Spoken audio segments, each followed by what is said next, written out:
Hi, my name is Greg Keene. I want to welcome you to Toasted Soul. Toasted Soul is a podcast hosted by me, Greg Keene. Toasted Soul will be exploring technology news, business news, and just general rants on life. Let's get into it. Okay, welcome back to Toasted Soul, everyone. Today I have with me Dave Banner. Hey, Dave, won't you introduce yourself? Hey, guys, it's Dave. Something interesting about myself. I'm here, I guess, in Brampton, going through my quarantine, working from home, setting myself up to, I guess, be here for the long term. So I'm pretty excited about that. Yeah, everyone is working from home right now. Some people like it. How do you like it? For me, it's been actually amazing. At this point in time, I'm saving money. I'm saving time. I have more time with my family, less time commuting. When I do go places, when I do get the chance or the opportunity to leave home, there's no traffic, and we all know how Toronto traffic is. So I found it to be great. Yeah, same here. I'm just finding it like a lot of people are not enjoying it. I thought it was like what everyone would want to do, but it turns out that that's not the case. Well, I'll tell you, it can be a bit isolating, right?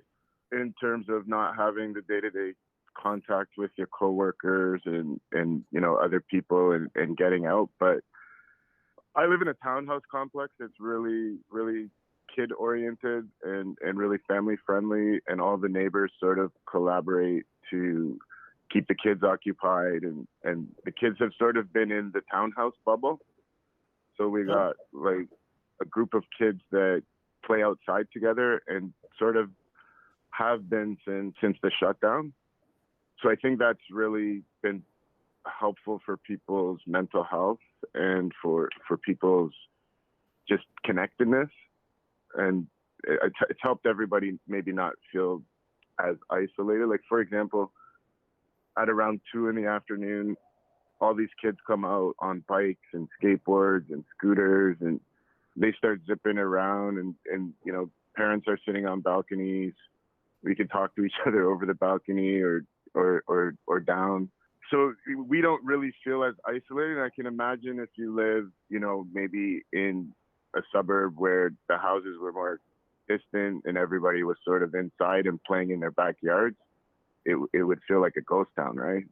It sounds like you guys have that 1970s or 1980s kind of style where the kids are playing and people are sitting on the stoop and talking.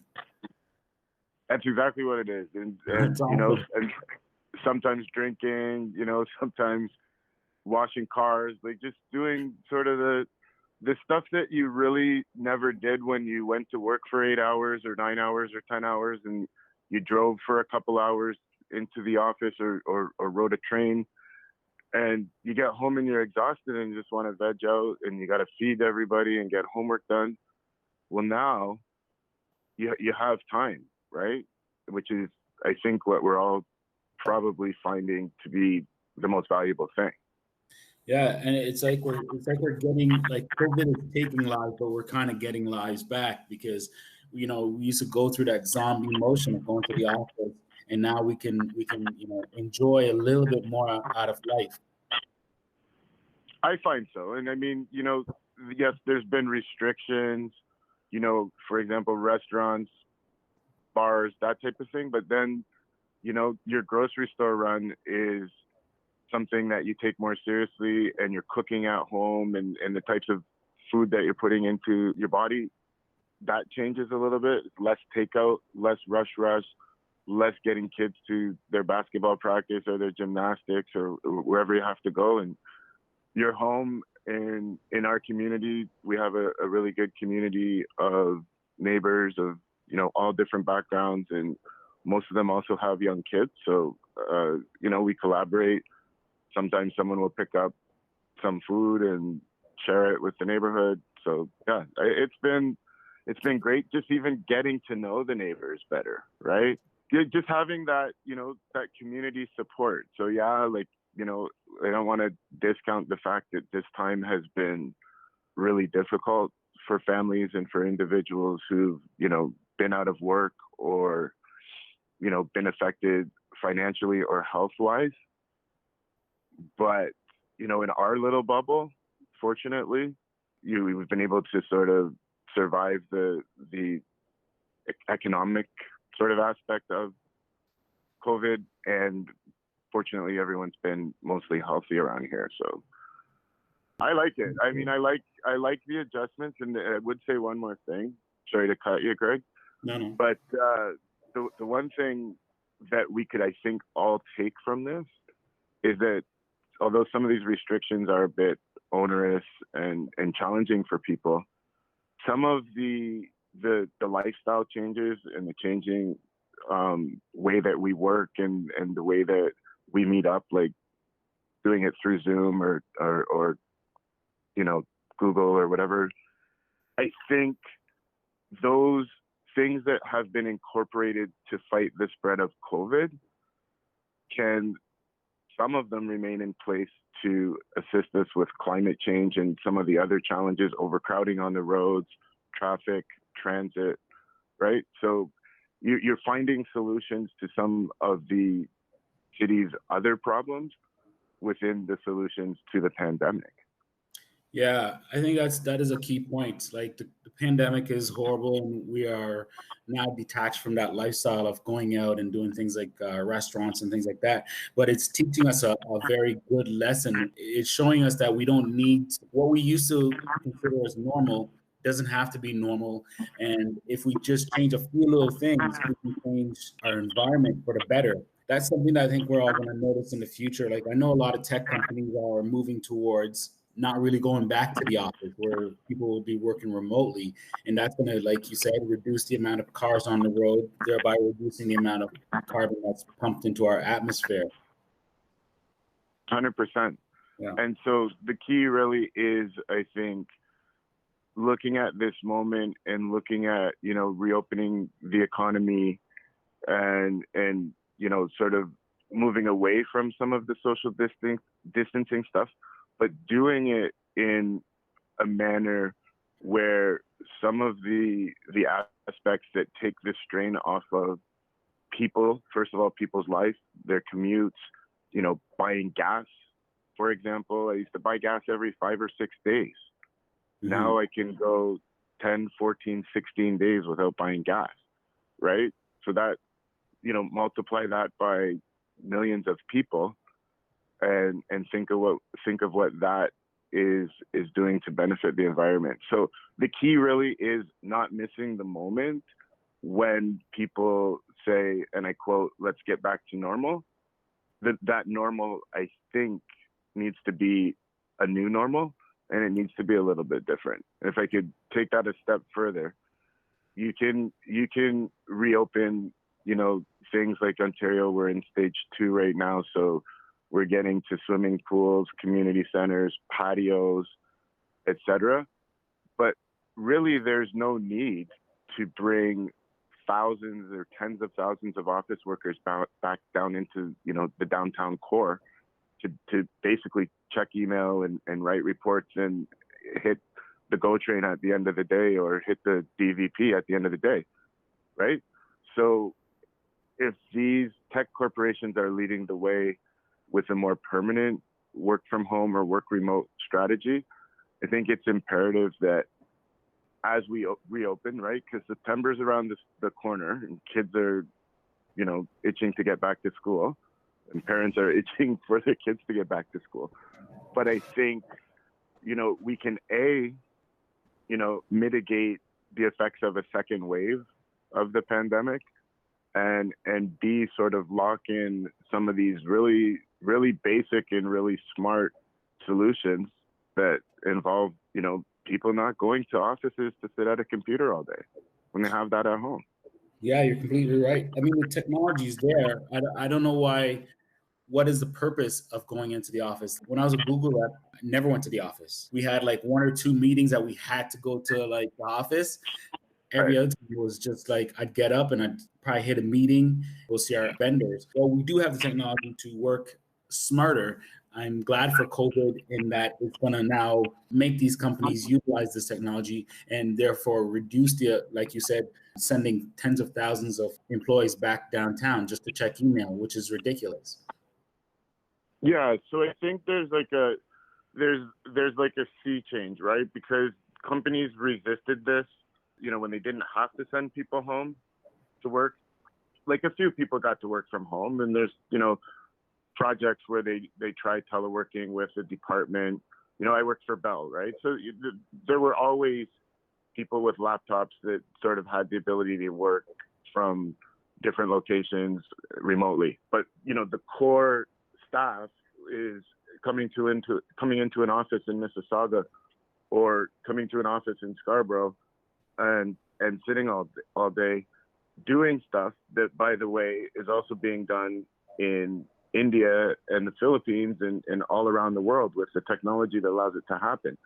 But I think prior to the COVID restrictions, many companies wanted that control over their people, right? They want to be able to supervise. They want to be able to sort of make sure you're doing what you're supposed to be doing.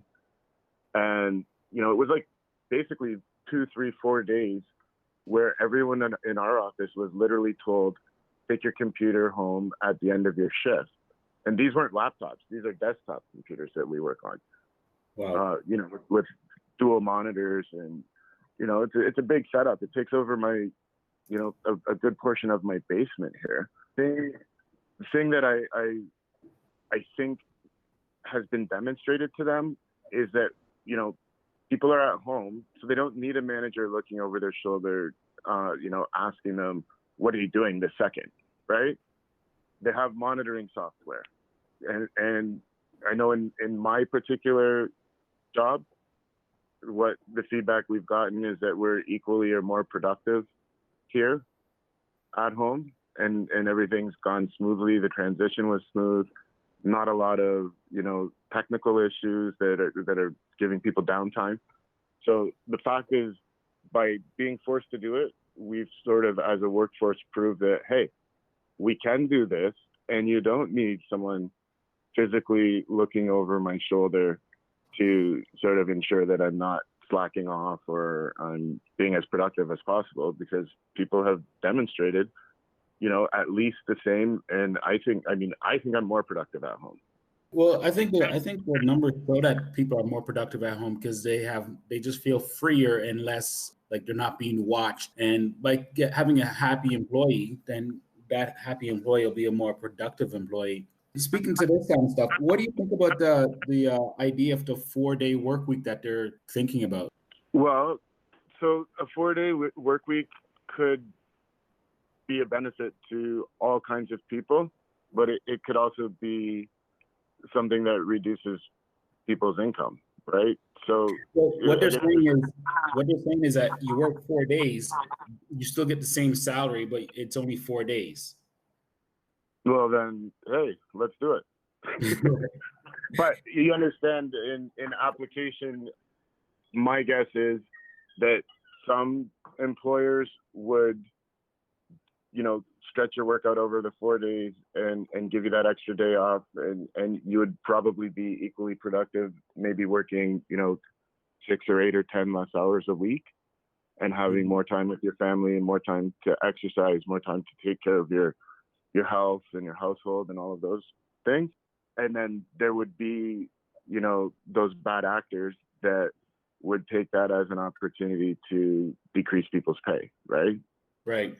So, I guess any additional way to work, like our company has always had an option for some employees to say they basically bank an extra hour or two every week until they get a full day, and then they get a day off on a Friday. So they get a 3-day weekend, like once every 3 weekends.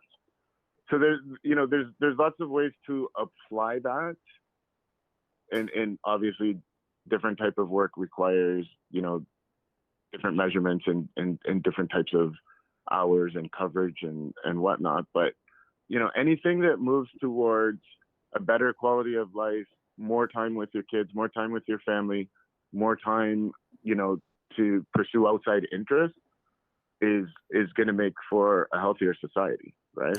Yeah, and that's what I think too. And moving forward, I think it's like with automation, that's gonna obviously give us more time with our friends and family, and just more times to just live life without necessity to be like at an office working.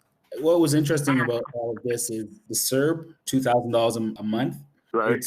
It's just interesting, like with the universal basic income, we can see now that they can possibly do it because the government is able to do it. I mean, like it's only a short term that they're doing it. The ability is there, and in fact, it's there, and they're not even getting the tax that they would pull. So let me get back. So universal basic income, they say that with companies that are automating their workforce and letting human workers go, those companies would have to pay a special automation tax. And then from that automation tax, we would be able to have a universal basic income. But what we're seeing now, well, specifically the Canadian government is able to give $2,000 a month to a large majority of its population, and without any taxes, like without any universal automation taxes. So I'm wondering if our government would look at that more seriously to enhance the lifestyles of the population. You know what? You raise an interesting point in terms of how the CERB benefit goes out to people, and then the parallel conversations about a universal basic income, right? And the thing that strikes me as incredible is, as long as I've been an adult, right, they've changed the social services dispensing of welfare checks, right? And that's been widely stigmatized. People that are on welfare, lazy, typically considered to be Black. They've been called welfare queens by Ronald Reagan and disparaged in all of these ways. The real truth is that people that rely on the system for support over the years have mainly relied on it for necessity. Yes, you have some abuse here and there, and they have people in place to root out that abuse that should be doing their jobs. But over time, due to the stigma and the cost of implementing what was once called welfare, people were pushed off of welfare. And they changed it, and they call it Ontario Works in Ontario now, right? And over the years, they've cut the benefits, they've reduced the benefits. So I think a regular adult can get like a maximum of $700 or $795 in Ontario.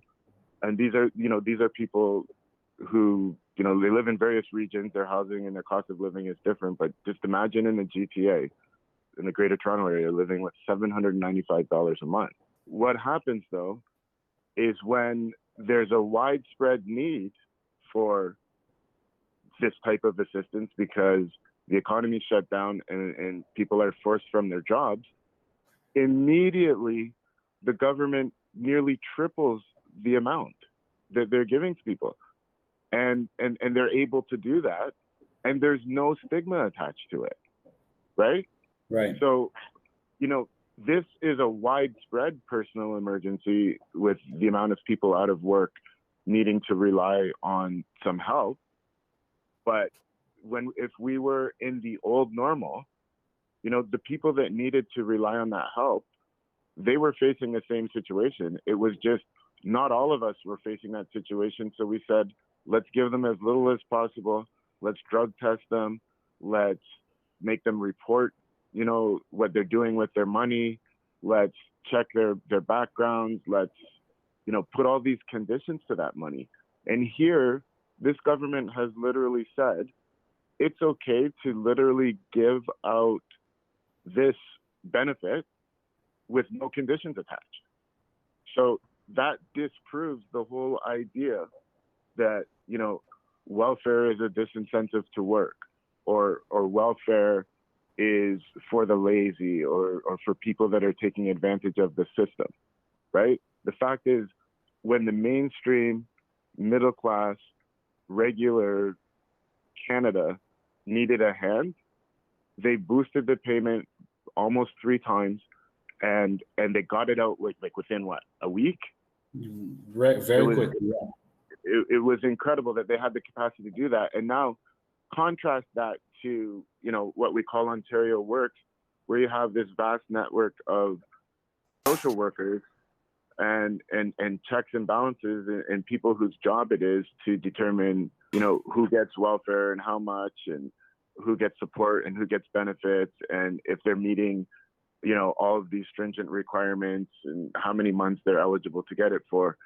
You know, maybe it is better to take that bureaucracy out of it and, you know, place a bar or make it universal and say, you know what, we can eliminate all of these programs that are ridiculously expensive to run and still not meeting the needs of the recipients and the people who require the help.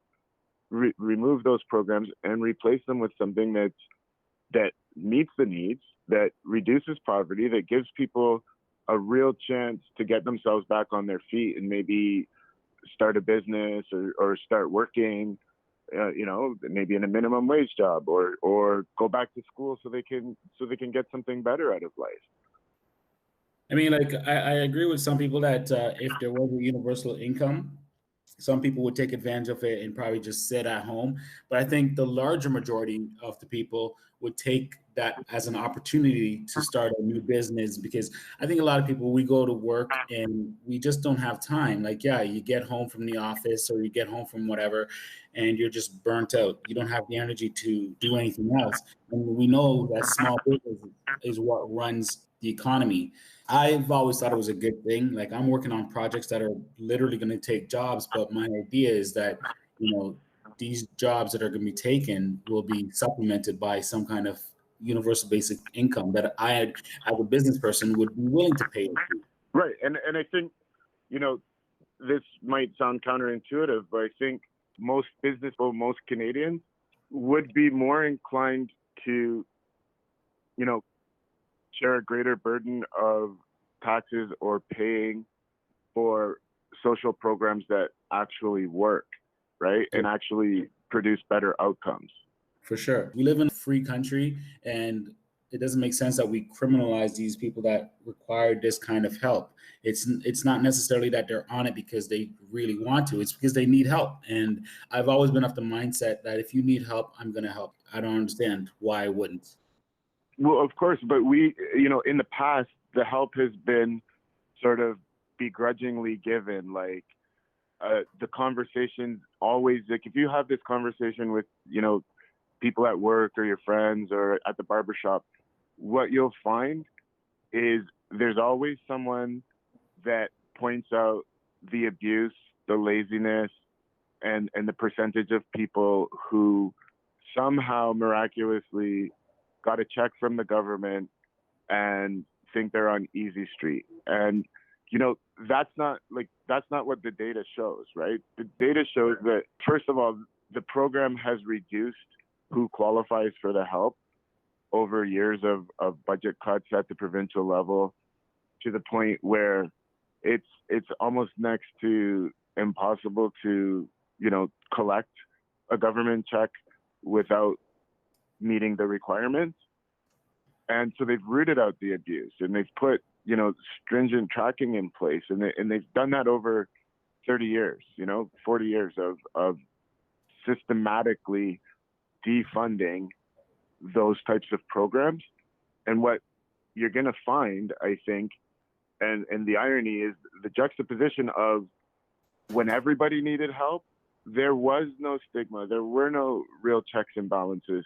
It was just automatically, universally agreed upon that if we're going to shut down the economy to prevent the spread of COVID, that we're going to give people, you know, a significantly larger sum of money without condition. And so what you find, you know, let's say you're getting $2,000 a month in your CERB benefit. Does anybody think that $24,000 a year is, you know, a wage worth aspiring to? No, I don't especially think so. if you live in a big city, right? Like, there's, you know, that's gonna maybe pay your rent in a one bedroom. I think Right. the rent is averaging $2,100, right? The idea that, you know, someone's just going to gleefully take this check, and then their wife's going to take this check, and then they're going to have a baby, so they get a third check, and then they're just going to, you know, sort of sit at home and never apply for work, or never improve themselves, or never, you know, try to start a business.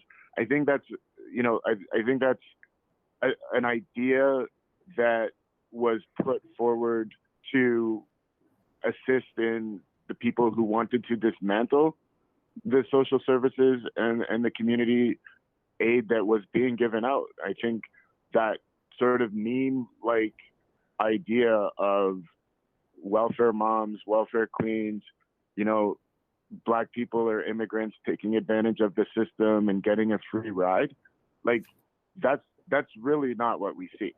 Yeah, I think there's always those people out there that are trying to put a negative spin on everything for whatever reason. That's always you're always gonna have that one person, like you said, that says, "Oh, that they're taking drugs, they're using the money for drugs or alcohol," and it's saying, no, people are feeding their families, or rather, they're trying to feed their families with the little bit that they're getting, and that we can see that the government can so quickly jump and give $2,000. I don't know that it's sustainable because the economy is not moving, but the fact that they are able to do it so quickly and so much. It's questionable. Why are people that require, like, what's it called, Ontario Works, people that require this service, why are they getting so little? Like, obviously they can get more. Like, what is my money? What are my taxes going to? Like, well, yeah, and it's the same sort of scenario of, well, it's administration costs, right?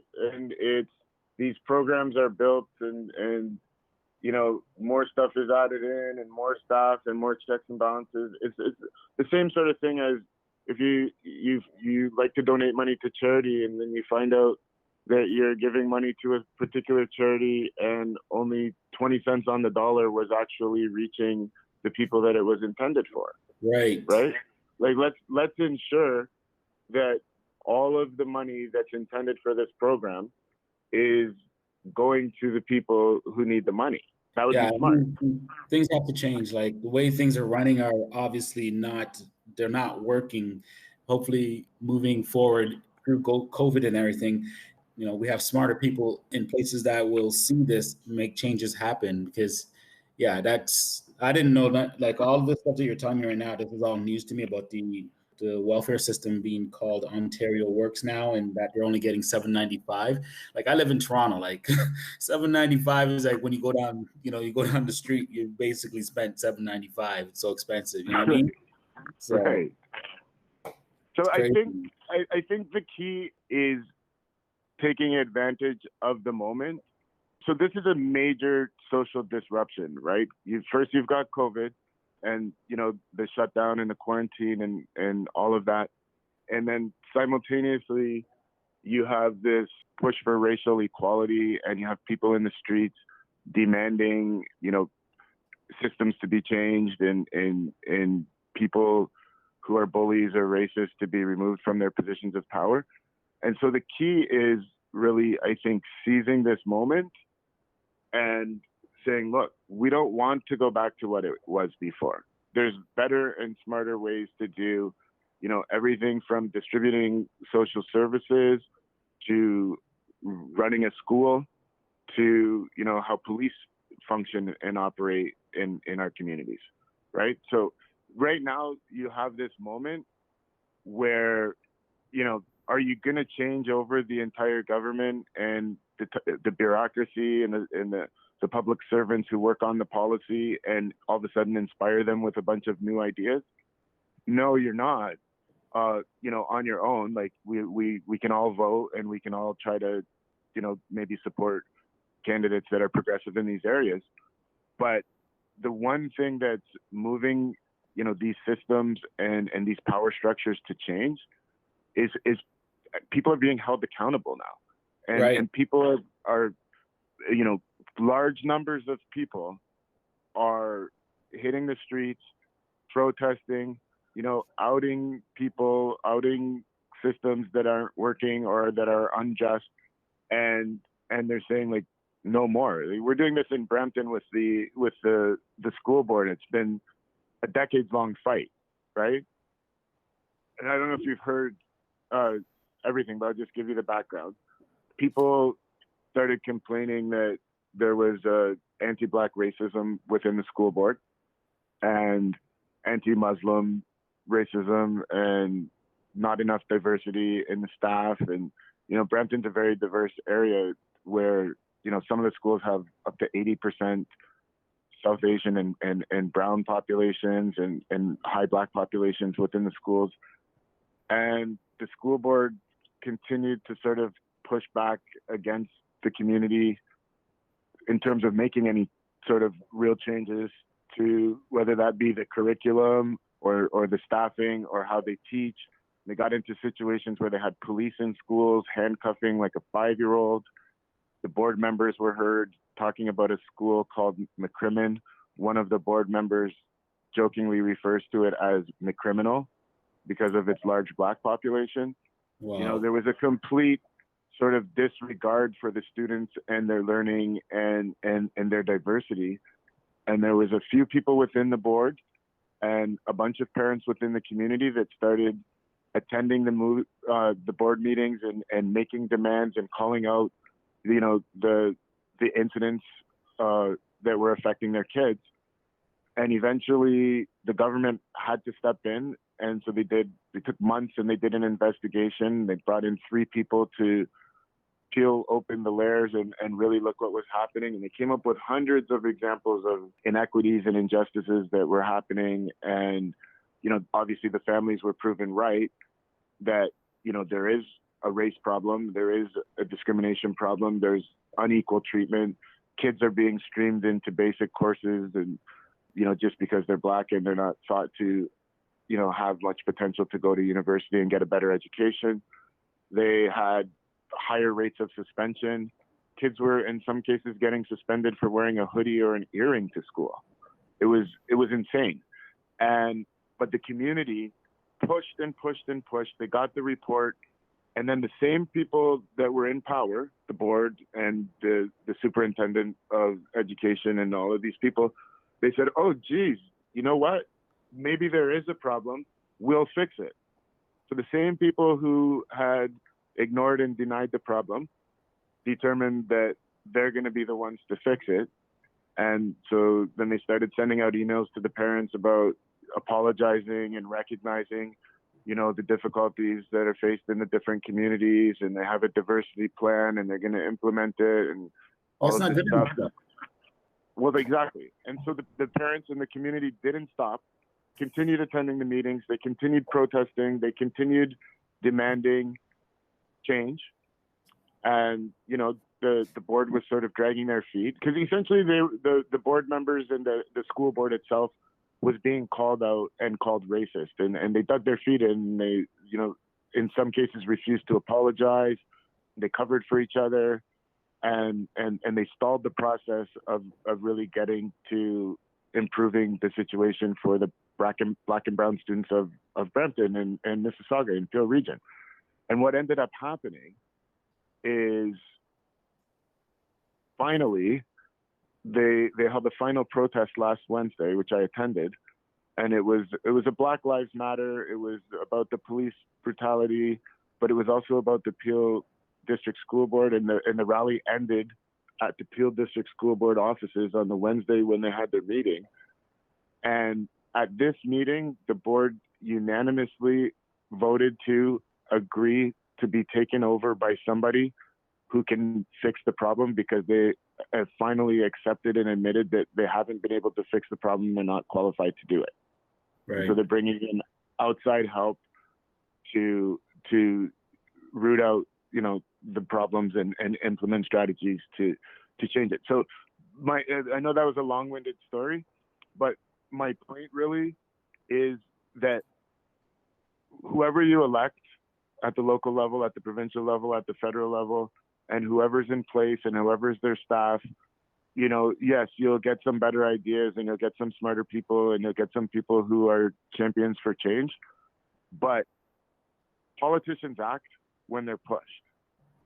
When you hold their feet to the fire, when you hit the streets, when you make demands, when you show up at the meetings, when you bring the media along, when you publicize how they vote and what they say and how their words or actions or inactions are harmful to progress, all of a sudden they change. And we're seeing it in the States, right? You know, specifically with the movement after the George Floyd killing, where there's been hundreds of killings like this, many of them on film. And people sort of stayed in their little bubbles and took this as a fringe issue and came back with their comments like, why do you care so much about this? Why don't you worry about black on black crime? And, you know, that's a whole nother topic. But for some reason, this particular heinous murder, I think in combination with the fact that people aren't working as much and they're at home and, you know, they're able to go out and protest and hit the streets, and they're able to see what's happening and get themselves informed because they're not so busy with their day-to-day lives and their commutes and their jobs and their kids' activities and their social lives. I think people were generally shocked by this. And some of us who have been Black since we were born, we've been aware that this type of stuff could happen to us and does happen to people far too often. And so a new cohort of people is now aware of this and seems to not like it. And I don't think I don't think the awareness is new. I think the awareness was just, I think that they've always been aware. I think they just chose to ignore it. It doesn't affect them. Yes, I think there's a lot of that. I think you're 100% right. But I also think, alongside that, something about the inaction, right? You got to remember, when you're running for office, most politicians, left and right, don't run by saying we're going to cut funds to police and make you less safe, right? They always say they're going to support first responders, and they do the photo ops with the police and the fire and the ambulance. And you wouldn't dream of running for office, you know, a year ago by saying, look, we're going to totally change how police operate and put restrictions on them and all of that stuff. What that talks to is that the police are there for one type of person. In my opinion, it's for white people. So when you tell them, like, you know, I'm going to support the police, I'm going to build up the police, how white people look at it is that these people are going to protect me from the scary thugs. So white people, I think, gravitate to hearing messages like that. But I guarantee you, if that same politician said, I'm going to come in and, you know, fix this police force, I think that message would speak more to Black and brown communities or just marginalized communities on a whole. 100%. And so what you've had is these politicians straddling this line, often giving one message to their white constituents and paying lip service to basic reforms. Like, how many times have you heard, oh, we're going to get body cams, or we're going to do diversity training? They present that as the solution to what's a deeper problem. It's a culture problem, you know, within police. And then they pacify people by saying, okay, well, you know what? You're right. We killed this person. We're going to maybe make an attempt to lay a charge here after months. We're going to wait months or years to release the footage because we wouldn't want protests or riots. And then when people see what's sort of underlying that, I think the movement has galvanized towards, look, we saw what happened to George Floyd. There's no amount of training that would have taken the hatred out of that person or the other three, right? Yeah, that participated. Right. But, you know, what are you going to do? Reprogram these people to be less hateful or less violent? I don't think that that's the solution. I think, and I think people are sick and tired of sort of hearing public officials promise, you know, body cams that we know that the officers turn off in the middle of the struggles or the situations that they're in, and training that we can imagine is obviously prevented or presented to the officers, but doesn't seem to have any effect on you know how they treat suspects or people in mental health crises or people in marginalized communities. So the point I guess I'm trying to make is that change isn't happening because politicians woke up and said, okay, we've got to do something about this. In fact, politicians would obstruct that at every turn. But what's happened is escalating protests, escalating amounts of people. And if you notice those protests in the major cities and places in the States, and even here in Canada, they're not Black protests.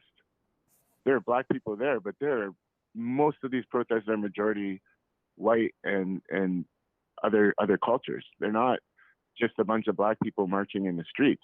So these politicians and public officials are now saying, look, we're now losing our constituency that we always had with this law and order agenda and more police and more weapons for police and more armor for police. Now they're saying to themselves, we've really got to do something about this. But it's not that they weren't dragged there kicking and screaming. Right? They're dragged there. They didn't evolve to these positions. Absolutely not. And so when you parallel, whether it's struggles in the workplace, women's struggles, gay rights struggles, anti-Black racism struggles, immigrant struggles, when you parallel them, the change doesn't come because the existing power structure one day says, you know what, we're being too heavy-handed here, or, we're taking too much of the profits and we're not redistributing enough. The change comes when the people band together and look at these issues and demand more of their public officials. And so that's the moment that we're in now. And that's why the protesting, it's essentially been over 3 weeks of protesting now. It's sustained, right? Yeah. These protests are not going away. And I feel that they will subside as summer hits its height.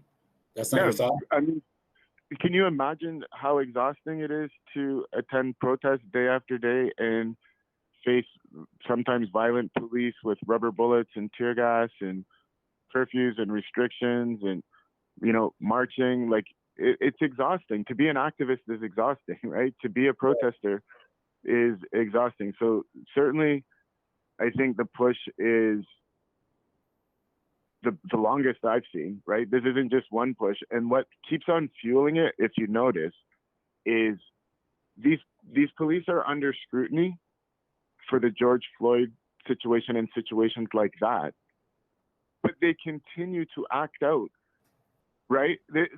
So, for example, if you worked at Sport Check, right, and you stole running shoes and bikes and you sold them out the back door, and everybody in Sport Check, a lot of the people in Sport Check did this, right? Everybody had a side hustle stealing products out of Sport Check and selling them. And then one day the management sent an email and said, we just did the inventory check. We have a lot of theft and we're putting some tracking devices in all of the items and we expect to see no more theft. And if people do steal, they're going to be charged criminally and let go. Would you the next day come in and steal a pair of shoes and a bike to sell to your friend? No. Well, that's not the culture of police, right? The culture of police is they're under scrutiny. They're now, for the first time, being told they're going to be charged and prosecuted for these things. In more cases, they're being filmed, and they're acting in the exact same lawless manner. And so that is galvanizing support for, things that wouldn't even been talked about, 3 weeks ago. It's galvanizing support for radical police reform, not having police attend certain types of calls, kicking police out of schools, kicking police out of contracts that they have to provide security for big venues. It's now culminating in calls to reduce police budgets and reduce the amount of police. And still, we find video of them shooting people in the back, like Rayshard Brooks, or right here closer to home in Malton, a SWAT team was called in for a man who had a mental health crisis by his family. Yeah, I heard that. He was in a apartment alone, couldn't harm anyone. They waited 3 hours from 5 o'clock to 8 o'clock communicating with him. And then I guess according to the police, he stopped communicating. So they took a ladder up his balcony, kicked in his door, and within seconds shot him dead. That's insane. And after their statement to the media was, once he stopped communicating, we were worried about his safety, so we went in to check on him. You give these guys, you give these hepped up, like young, 20, 30 something guys guns and all these toys, and they watch these movies. Like, how do you expect them to act? Well, I think what the community is saying is that we expect them to de-escalate and not escalate. That is not what's happening. I'm just saying, like, these guys are sitting around with their AR-15s and their Glock 9s and these tanks in a city. Like, it's not a war zone.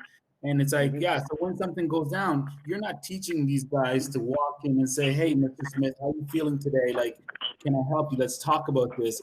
They walk in with their guns drawn, and the first thing that they say is like, I felt my life was threatened. You're the one that has a gun. You're the professional in this situation. You're the one that should be able to de-escalate this, right? And 100%. that is not what's happening. So, yeah, I am totally for defund. I'm not saying get rid of police. There are a lot of bad people in our societies that we need professionals that can handle business. But definitely there's a lot of situations that we don't need those kind of professionals. We need those kind of people in a gun situation. Yeah, go there. But when it's like a 60-year-old man in his apartment building, I need someone that can talk to this man, not someone that has a gun. Correct, 100%. And so I had this conversation with my partner just last night. I said, every time I see these police encounters, the police roll up and they start shouting commands like, drop your weapon, drop the knife, right? Yeah. Like it's these loud, get on the floor. Like, if they would have went to this man's balcony, let's say with, a therapist or a mental health professional, and they would have knocked and called through the glass and said, hey, are you okay in there? Do you need anything? Do you need some water? Is there someone that we can get on the phone that can help guide you through this situation? Right. That, the person was in a schizophrenic episode, right? According to his family members. So heavily armed tactical unit members kicking in his door and yelling loud commands to him, that is not going to de-escalate the situation ever. We saw this a few years back when in Cleveland, the officers shot and killed the 12-year-old boy, Tamir Rice. They literally rolled up on the lawn after getting a 911 call where the caller specifically said there's a boy in the park with a weapon, with a gun. It might not be real, right? That's the information they came in with. They rolled up at full speed, jammed on the brakes, jumped out, yelled, dropped the weapon, and within 2 seconds unloaded on the kid and wasted the kid, right? They think by saying drop the weapon, they think that absolves them of any problem. Right. But you and I both know, as a black man, police encounters are always heightened anxiety for us. Super right? stressful, dude. Super stressful. And that's even when we're not doing anything wrong. Right. And what happens if somebody in that stressful situation, it's already stressful for you, I imagine it's stressful for the officer, starts yelling a command. I've seen cases where they're yelling, get on the floor, crawl towards me, stop, don't move. The commands aren't even always consistent, but this idea of rolling up at full speed, guns out, shouting commands, which is what they're trained to do and what they're being told to do, that's why the whole system needs to change. That is a perfect example of why We need to come up with a better way. When someone calls and says, my family member is, I don't know, high on drugs or mentally ill and having an episode or in crisis, we don't need the SWAT team. Right. We need mental health professionals. We need somebody else answering that call. We need patients. We need people who are willing to sit that out until the person gets tired and falls asleep. You didn't have to go in to the man's apartment in Malton. Yeah. There was no rush to deal with him. But if you look, and there's video footage shot from across the road from another apartment building, an adjacent apartment building, there were at least 10, 12 police units on the scene, including the K9, the tactical, and the regular police. This man was not going anywhere, and he was not going to be a threat to anybody. And when we start digging through this and explanations come out and the investigation is done, you're going to find that these officers acted according to their training, right? This, you know, when you look at what happened to George Floyd and you come to find out that the cop that kneeled on the man's neck and killed him directly was a training officer with new recruits that were on the job for 4 days. That was the best of the best. Yeah, he was a training officer. Wow. I look at that video and I analyze it all the time. I look at like how George was talking. I look at the frothing at the mouth. I listen to his speech. I'm not a police officer, but I see this man he's in distress, and these guys don't even notice that. It blows my mind. I don't know, like, I think what's going on is like, yeah, there's a lot of hate and just idiocy in the police forces, but I think also you give these young guys, it's kind of like a military thing, I forget what it's called, but you give these young guys a gun and like authority, and they're just chomping at the bit to use their toys. It's like I know when I go to the store and I buy something new, I can't wait to get home and open it up and use it. And these guys are walking around all day with their guns, and they watch all the cops and robbers movies, and they can't wait to beat somebody up and pull their guns. So I would agree. In a lot of cases, I think that mentality of being part of the blue team and the brotherhood, and whatever. The other thing that we always fail to mention that's important is the job changes people, right? So I mean, this is not an easy job to go into, but they do choose the job. Unlike us, we don't get to choose whether we're sort of rich or poor, or living in a marginalized community, or carrying around black skin in a country that's run by some white supremacists, right? But the point is, these guys face PTSD, stress, and trauma, and are dealing with crime, violence, people that have mental illnesses that they're not equipped to deal with day in and day out. They may be seeing death. They may be seeing, horrific car collisions, murder scenes, violence, domestic abuse.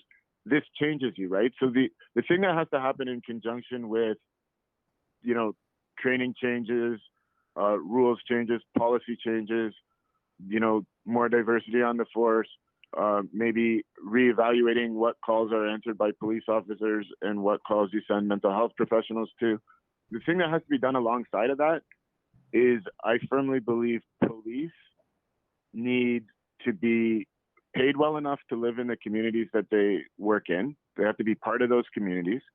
They have to be put on rotations, so they're not constantly being inundated with unhealthy PTSD causing scenarios.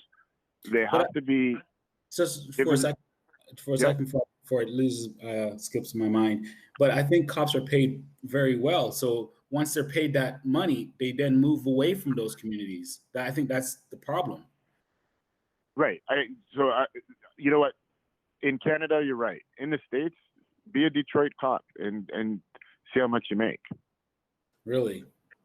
Be a teacher in the inner city of Detroit and see how much you make.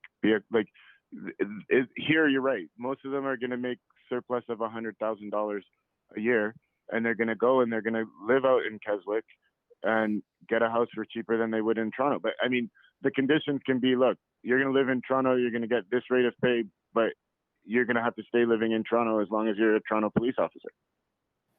Right? So, I guess there's ways of making sure that they're invested in the community. They're not just coming in looking at the community like, here's this war zone that I have to try to survive and get home to my wife and kids. And so I guess the final thing I was going to say about, and my only sympathy to police, because I believe they themselves and their system and their culture has created this, is that they really need to be monitored for their mental health, and they need to be given, a proper amount of time off, especially when they've been involved in traumatic situations, because these officers are coming back out into the street after seeing and doing the things that they see and do that, most of us civilians are probably even unaware of, right? And I don't think they're all healthy on the street by any stretch of the imagination. I think they're fearful. I think they're dealing in a lot of cases with forms of PTSD and accumulative dealings with, people in marginalized communities, sort of on the fringes of society, people who are engaged in criminal activity. It shapes their viewpoint, right? Yeah. So maybe term limits, maybe the fact is you can only be an officer in this type of unit for X amount of years, and then you have to go behind the desk, or you have to just do investigations. What's interesting is when you think about police work, it's not like it's done on TV, right? The police don't show up in the middle of the robbery. The police don't show up in the middle of the murder. The police don't show up in the middle of the assault or in the middle of the drug transaction. What's happening is someone's calling the police after they realize someone broke into their house, and then the police are showing up to take notes and to make sure everything's okay and to file a report and then to do an investigation after the fact. I would think that would lead to boredom and then wanting action after. I'm sure it could, right? But the point is, maybe you don't need an armed police officer coming to a call. Like if my house gets broken into and someone steals my laptop and my TV and I call the police, nobody needs to come with a gun. No big brute of a man needs to come to my house. The robbery is done. The people are gone. Just send somebody in civilian clothes with a notepad. Right. Right? Like the fact that you're sending someone with a gun and a vest and, possibly backup, and, you're escalating the situation by your response. And, even whether it's an assault or, a property crime or any crime in between, by the time someone's called 911 and the police get there, the situation, the crime has occurred, right? Now you're looking to gather videotape from the neighbor's surveillance cam. Now you're looking to talk to the witnesses. Maybe if you're really industrious, you're going to be dusting for fingerprints. But none of that requires the armed police officer on that scene, because they're not dealing with a crime in progress. So, maybe there should be a number that you call to report a crime or a situation or an incident, and then a different number that you could call for, an incident in progress. Yeah, I don't think that's going to happen for sure, because right now people use 911 for everything, right? There are other numbers, but no one knows them. You have to look them up. The entire system needs reform.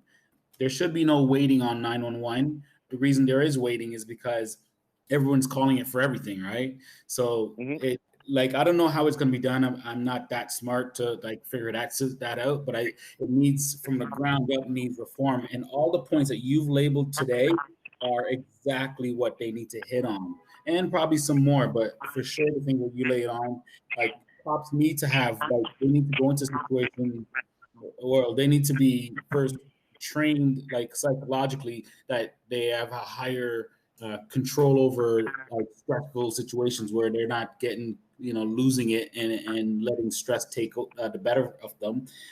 Decompress after going through something traumatic. They should definitely go through like a long period of decompressing, getting that information, getting that stress out or dealt with. Healing their mental, right? Their mental health has to be important too.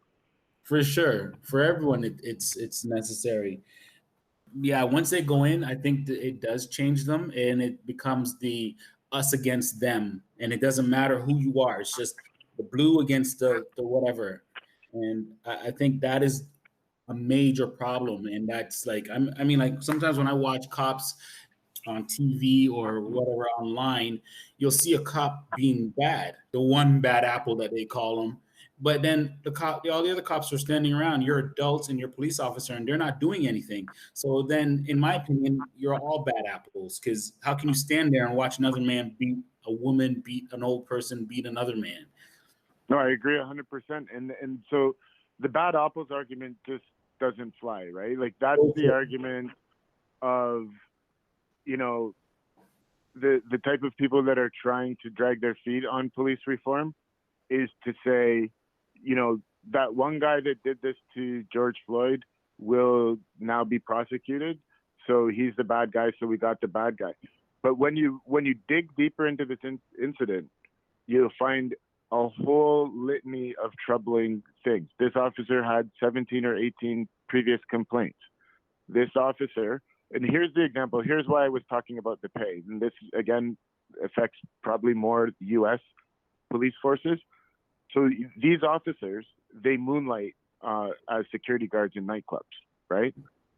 And so the reason that they do that is obviously they feel they need to make more money, or they're not making enough money, that they have to have a second job. So the woman who owns the nightclub where the officer who choked George Floyd to death worked, she said, you know what? I knew him. He worked for me. I could tell on our urban nights that he was more antsy and he wasn't as good with the customers when they were the black customers. I could tell he had an issue with black people. This is from his employer, right? Yeah. And so someone asked her, so, why didn't you call the police department and have him replaced with a different officer? And she said that as bad as he was, she was afraid that he would be replaced with someone worse. Holy so she kept him. So now you add that commentary, and that's sort of anecdotal, but it's starting to paint a picture of this officer as somebody who she described situations where, if they were kicking people out of the club, where he was just violent and aggressive about it, and, sometimes even with women. And so you've got this picture. Then you've got the history of 17 or 18 complaints, none of it which resulted in any discipline. And then you've got the fact that this is considered a training officer. So in my mind, I say, if this is the person you chose to elevate and to set the tone and to introduce, the new officers to the streets that they're patrolling, what the hell do the other guys on this force look like? And the right? whole bad apple analogy, I don't think people, like, I'm older. I remember the bad apple analogy is that one bad apple ruins the bunch. You know what I'm saying? Yeah. Yeah, they're only ever using the first half. They're not using the full statement. Exactly. So I'm like, from what I remember, one bad apple ruins the bunch. So like, if you have one, the whole bunch is ruined. And it's proven, like everywhere we look, it's the same stuff. So it's like, yeah, if you have a bad apple, then everybody's bad. These cops are they're getting graduated up and promoted up. So it's like, eventually the captains and the chiefs are bad. So that leadership reflects down. So, I mean, like, the reform is long overdue. Like, the system was created from an evil system of slavery, like overseers for slaves. So, like, it just needs complete reform. And it's not that all cops are bad, because we know not all cops are bad. Like I've had good cops and I've had bad cops. I've had cops who put their I pulled into my garage at Yonge and Eglinton, it's a nice area, and they pulled up next to me in my own driveway. So it's like, I know there are good and bad, and it just needs reform. That's what it comes down to, and it's from the ground up. Right, and you can imagine the resistance from the police administrators and management and chiefs, and then the police union. I mean, like, look what's happening in Atlanta. Like, they charged the officer for shooting the guy in the back, so the other cops started calling in sick. You seeing examples of, in Buffalo, the cop pushed and injured the 75-year-old man. That was insane. Was suspended. So the other 57 officers on that unit resigned their positions from the special unit. Like, they're standing over and over again in support of bad behavior. So the one thing that parallels this with COVID, you're familiar with contact tracing, right? Yeah. So I believe that reform is such a huge process, and there's going to be so many people trying to obfuscate any kind of reform from happening and delay it and mitigate it. But when you look at contact tracing, so you have COVID, so you have somebody with COVID, and they don't want that person to infect a bunch of people, so they interview them and they ask them, where they came from, were they on a flight, where did they work, where did they shop, where have they been, and then they contact the people who they could have potentially been in contact with and say, hey, get yourself checked. One of the people in your circle had COVID, and we want to make sure that you all don't have it. And that's how they stop the spread. So now you take that over to a police force. You need community oversight. So the police can't police themselves. That we know, right?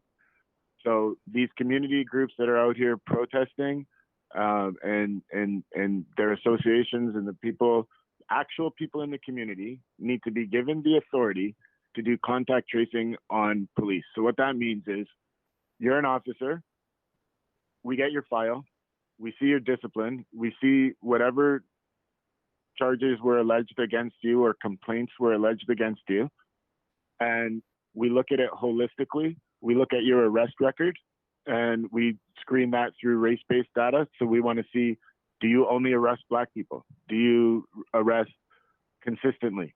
Then we want to see, we might even have to take it a step further, where we go to a jail or into the community and talk to someone that you've arrested and hear how the arrest was handled. I don't see that happening. I mean, these are pie in the sky, right? These are the things that would ultimately be effective, but they will be resisted. But once you've done contact tracing on that officer, and let's say by looking at the data, because we're all using data in our workplaces now, right? Let's say by looking at the data, you can say, okay, you know what? This guy had 17 complaints.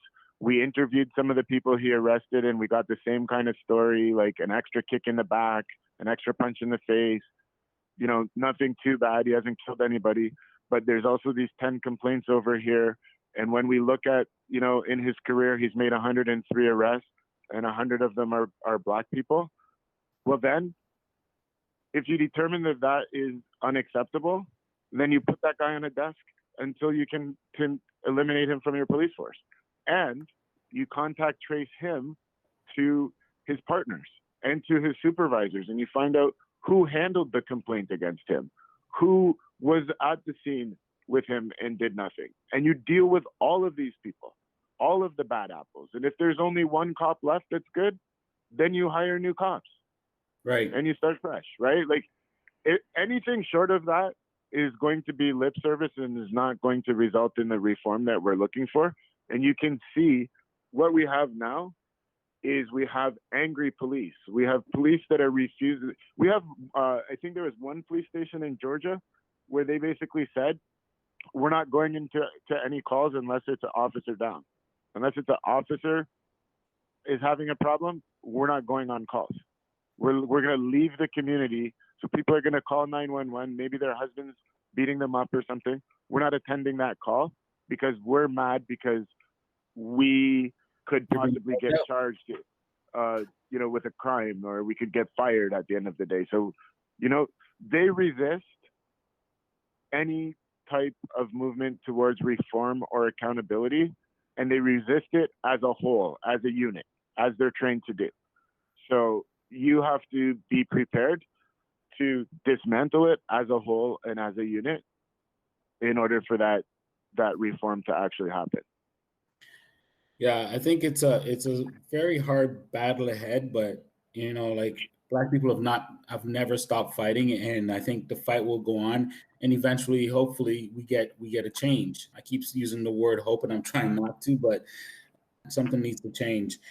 And I really think it is us against them, like that mentality in some cops, because like the man that you mentioned in Buffalo that they knocked down, the 75-year-old man, and they just walked over him and wouldn't have called anything in were it not for the reporter standing there. It just goes to show their disregard for everyone. They don't care about who it is. It's just like, it's our gang and it's against you guys, and we're just going to take you guys out because we think you guys are whether criminals or just below us. It's insane. We've had like a great conversation today. Before we wrap this up, or do you have anything else you wanted to mention? No, you know what, Greg? I think we've covered so many topics, and I think a really good way. I learned something from you today, so I appreciate that. And I got an opportunity to get some stuff off my chest, so thanks. Yeah. I knew like talking to you was gonna be good. I know, like I see your Instagram stuff, the Black Lives Matter stuff. I see you and your kids out there, which is awesome. Like the what was it, fathers? I forget what it is. Something on your page about fathers something. Black fathers speak. Black fathers speak. Yeah, can you tell me a little bit about that? Yeah, so we have a neighbor who is a friend of mine going back to university, and she was involved in the protest at the Peel District School Board. She was really instrumental in that change.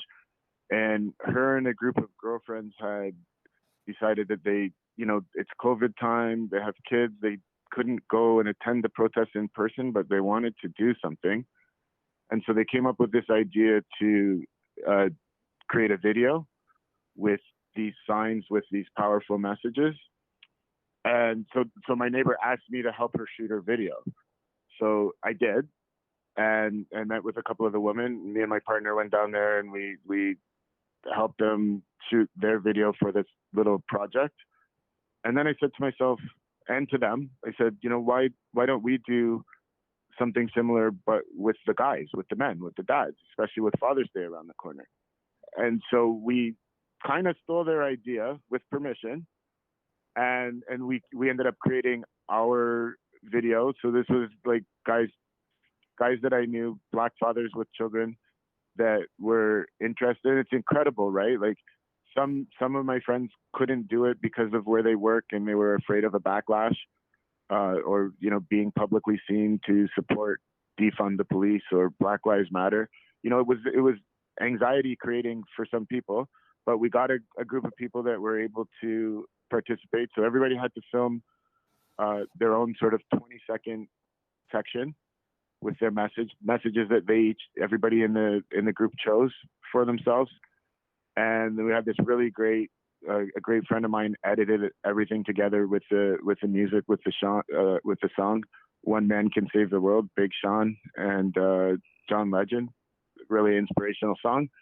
He edited it together as a favor to us, and it looked amazing. And then we just put it out on our social media. We put it on YouTube, and we fired out a bunch of links to it. And a lot of people have seen it.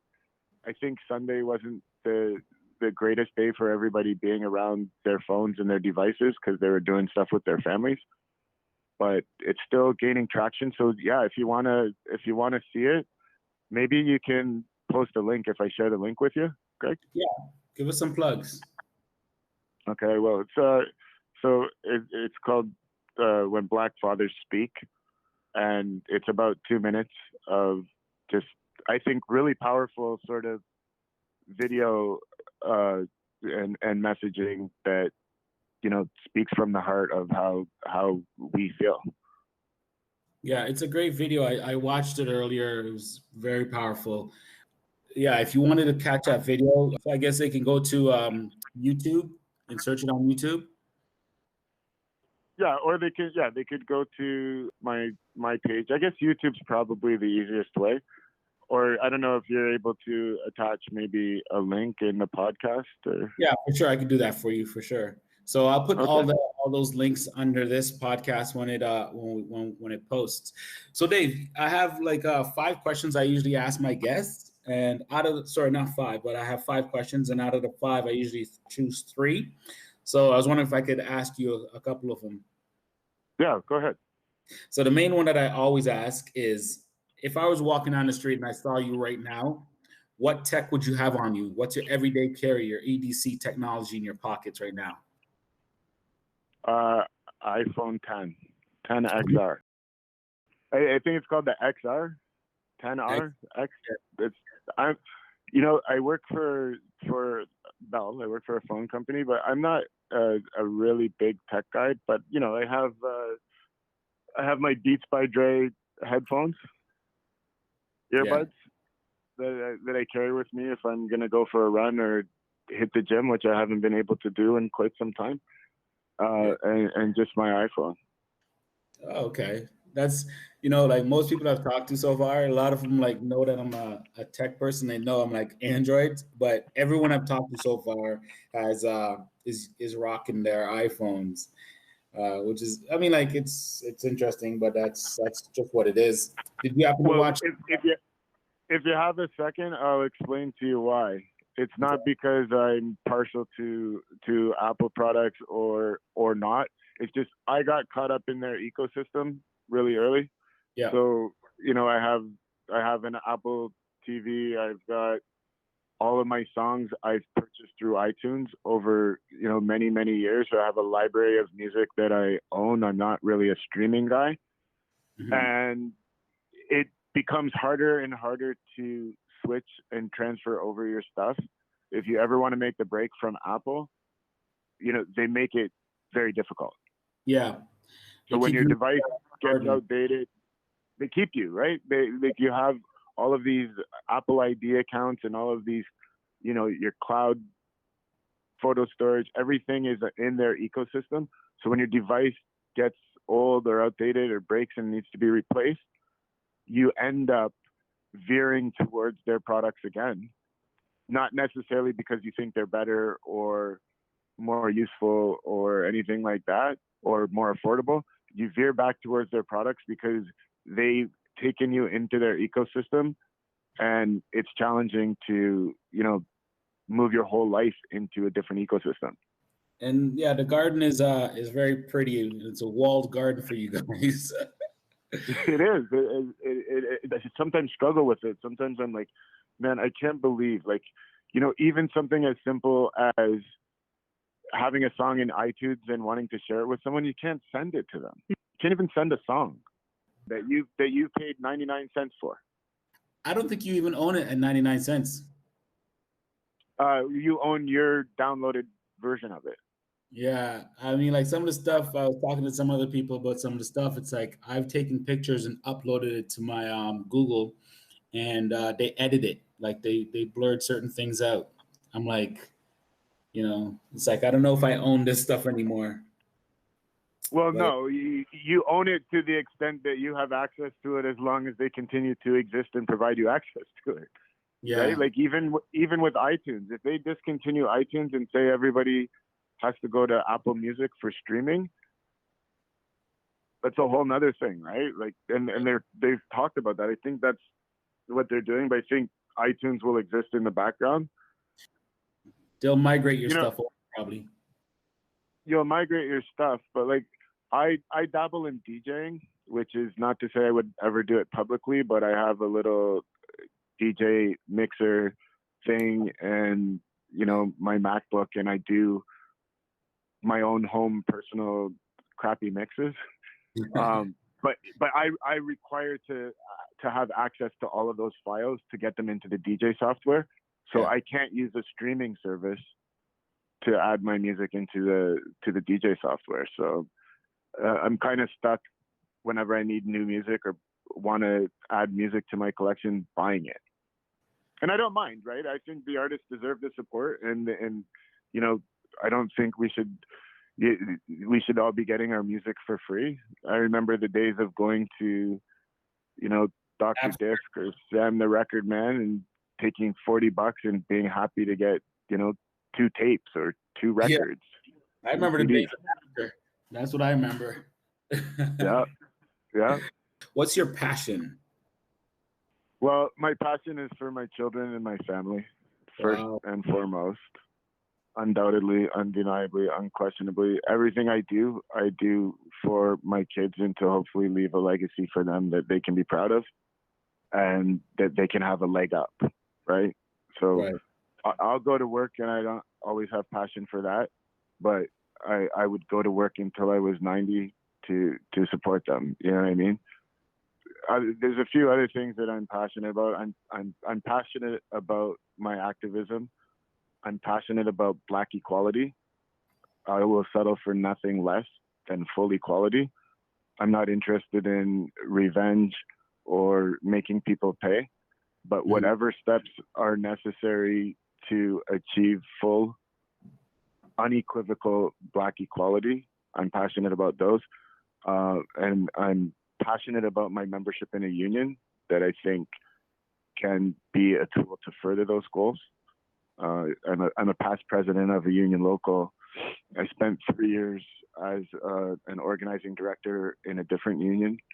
So I've always been sort of involved in bringing people into the movement and finding ways for that movement to be more inclusive. And to get our voices into that, and to get workplace protections for people, because work is such a big part of our lives that we need to be sure that we're safe at work, that we're being compensated properly at work, that we have protection so that we can provide for our families. So my probably professional passion is activism and union activism, Black activism. I just believe every one of us has a little part to play, and every one of us is an activist, whether that's sharing or liking a video, creating a video, discussing an issue, hitting the streets to protest, voting, or, you know, it's interesting. Our protest is sometimes just supporting ourselves and being successful and you know, getting to a point where we can purchase property or comfortably raise our children, right? That's activism for Black people. So one question that a lot of people actually like, and I think it's a good one for you because you are a professional man, you have a family, but you're also an activist. Say something that they're going to misquote you, or they're going to quote you out of context when they come for you. Well, you know what's interesting? It won't be something that they'll quote me out of context, but it is something that people take out of context all the time. And when I use my social media to try to share information about, you know, the struggle for equality, one of the things is I'm biracial, so I have white family and Black family. I have a white mother, and I grew up in Essex, Ontario, which, as you're well aware, is at least at the time when I was growing up there, a lily white place. I was one of like a handful of Black people in that place. And so my content sometimes disturbs people because it's pro-Black, it's pro-equality. And the mistake that people make when we are unapologetically Black and when we choose to highlight Black issues and fight for Black rights is they think that somehow that means that we're against white people or we're anti-white. And then so that the biggest confusion that I would clear up in advance. So if you are ever in this situation, I have no problem whatsoever with white people. My problem is with racists. My problem is with racist systems. And I don't want anybody to confuse the two. And guess what? If you're not a racist, if you're not supporting racist policies, if you're not figuratively one of the ones with your knee on our neck, then my issue is not with you. I remember seeing a quote somewhere that says, pro-Black is not anti-white. And I think that's what a lot of people have to realize. That is the truth. It's like we sometimes we may generalize, but we all should hate racists or Nazis and people that are just evil. Correct. We should hate bullies, and we should hate rapists, and we should hate pedophiles, right? Like, there are people that are on the fringe of what's socially acceptable, and we should aspire to work against them and root them out and out them and report them and ultimately force them to change or get out of the way, right? Right. So the good thing is, I think I would elaborate to say, in this time, it's no longer socially acceptable to use the N-word in public, to be openly racist. It's no longer socially acceptable to treat people differently because they're gay or because they have a mental health condition or because they have Down syndrome, right? So we've moved a lot forward. Like, when I was growing up, it was acceptable to call people, and I quote, faggot, as an insult, right? Yeah, I remember that. People just did it. It was acceptable to mock somebody who was maybe struggling with their mental health and say they were Looney Tunes and make a weird face, right? Now, I know Donald Trump still does that today, but society has crossed the bridge to the point of which these actions are no longer socially acceptable, right? And now we have to cross the next bridge of getting to full equality for all people, equality of opportunity. And that's going to be the toughest bridge, because unfortunately, no matter how you slice this, Greg, in order for us to rise up to an equal status, it's not a straight line up where we get to where they are, right? Because there's not an infinite amount of resources. So what that means is a redistribution, and people hate that word.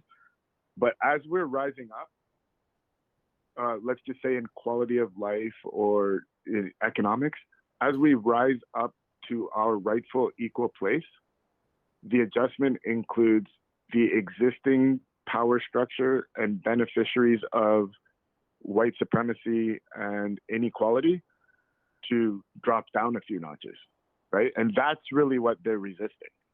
Yeah. That's where the resistance is coming from, because that equalization doesn't just see us ride the elevator straight to the top floor.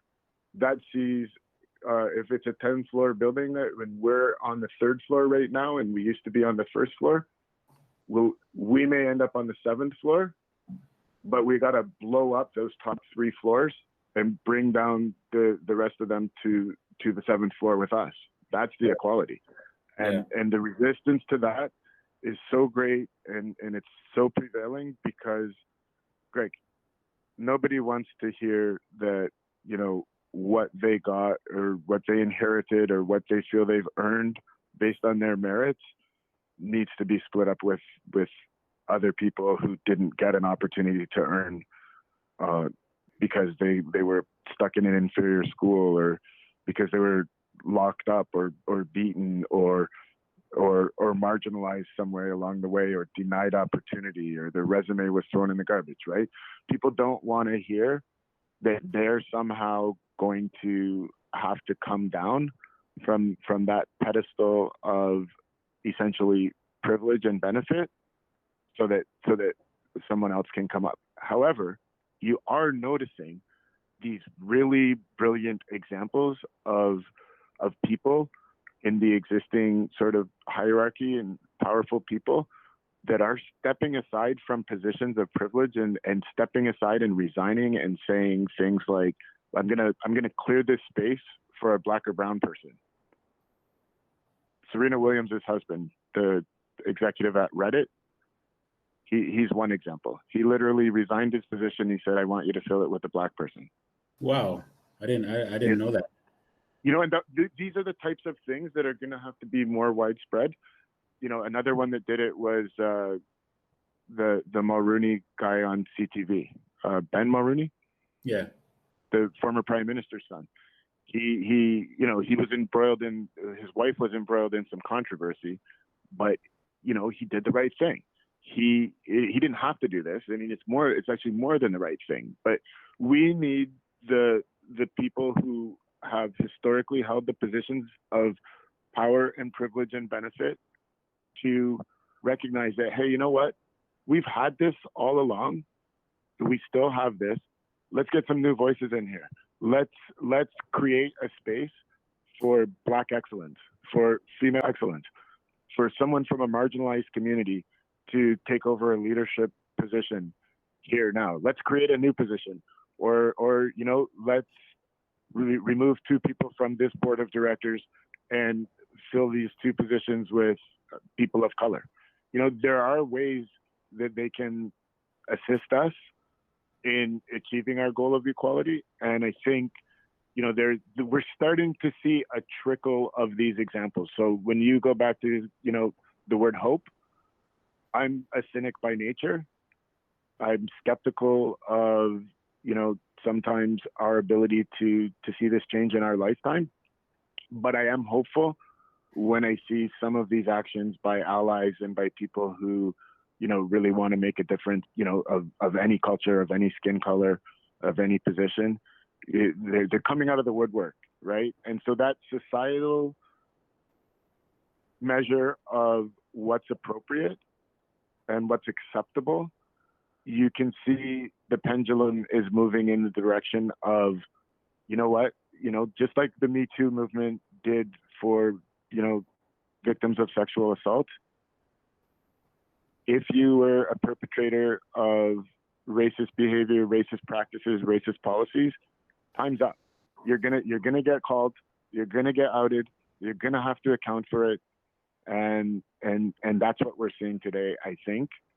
And you know, it's a bit of a snowball, and there's going to be some people that are pushing back hard against that, and the redistribution and the loss of position and power that entails. But I think we're on the right track, and I think we're doing our best to capture this particular moment in a really strange time in our world. And so I do think that we can be hopeful. Yeah, it is kind of amazing that the entire world is standing up against oppression and racism, and hopefully a big change comes from it. I'd love to see something like that happen within my lifetime. Yeah, we'll keep hope alive, I guess. Yes, my brother. We'll keep hope alive. Yeah, but Dave, great talk. And I knew we were gonna talk a lot about social justice. I know that's your thing, and I'm very happy that I was able to talk to you. And I'd love to have you back on. Anytime, Greg. Anytime. Is there anything else you want to tell the people that are listening? No, I think we've covered everything. Thanks. We sure have. So yeah, that's it for today. And I'm really happy, and I'm glad that I have you on. I'm grateful for coming on, and I wish you the best. Likewise, my brother. All right. Bye. Okay, ciao. And that brings us to the end of another episode of Toasted Soul. Thank you for listening and supporting Toasted Soul. Visit us at ToastedSoul.com to leave comments or book guest appearances and to get news on Toasted Soul. Please join us again next week. And as always, live with soul.